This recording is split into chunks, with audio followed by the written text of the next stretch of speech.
एक महत्त्वाची घडामोड आहे। उपमुख्यमंत्री अजित पवारांचे राजकीय सल्लागार नरेश अरोरा यांच्याशी संबंधित डिझाइन बॉक्सच्या पुणे कार्यालयावर क्राइम ब्रांचने कारवाई केली आहे। क्राइम ब्रांच पथकाकडून पुण्यातील डिझाइन बॉक्स ऑफिसमध्ये कागदपत्रांची तपासणी सुरू आहे। या ठिकाणी सध्या चौकशी सुरू आहे।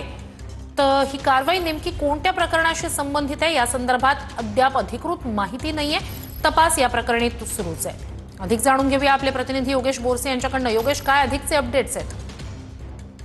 अजित पवार यांच्या पूर्ण जनसंपर्काची जबाबदारी ज्यांच्याकडे आहे ती डिझाइन बॉक्स ही जी कंपनी आहे या कंपनीचे जे प्रमुख आहेत नरेश अरोरा यांच्या या संपूर्ण कंपनीच्या वर पुणे क्राइम ब्रांचचा छापा टाकण्यात आला। एकूण कारवाई करण्यात आलेली आहे आणि त्या ठिकाणी सध्या पुणे क्राइम ब्रांचचे जे काही अधिकारी आहेत ते चौकशी करतायत। कागदपत्रांची तपासणी या ठिकाणी केली जात आहे। अद्यापर्यंत हे समजू शकलं नाही की नेमकं कुठल्या प्रकरणात ही कारवाई करण्यात आलेली आहे। मात्र या संपूर्ण महानगरपालिका निवडणुकीच्या धामधुमीत अशा पद्धतीची कारवाई करण्यात आल्यामुळे सध्या या संपूर्ण कारवाई संदर्भात चर्चा सुरू आहे।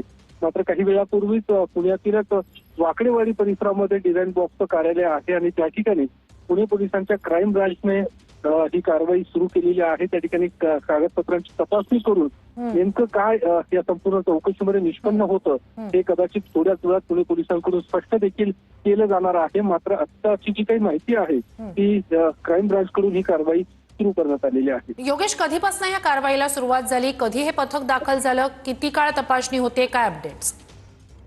साधारणतः तासाभरापूर्वी ही कारवाईला सुरुवात करण्यात आल्याची माहिती प्राथमिक माहिती ही डिझाइन बॉक्स कडून देण्यात आलेली आहे आणि सद्यस्थितीची कारवाई त्या ठिकाणी सुरू आहे।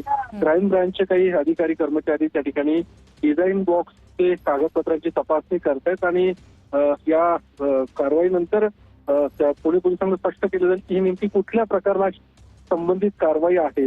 अद्यापर्यंत डिझाइन बॉक्स कडून देखील कुठलीही स्पष्टता आलेली नाहीये। मात्र आता जी माहिती आहे ती डिझाइन बॉक्सवरती पुणे पोलिसांकडून ही कारवाई करण्यात आल्याचं समजतंय।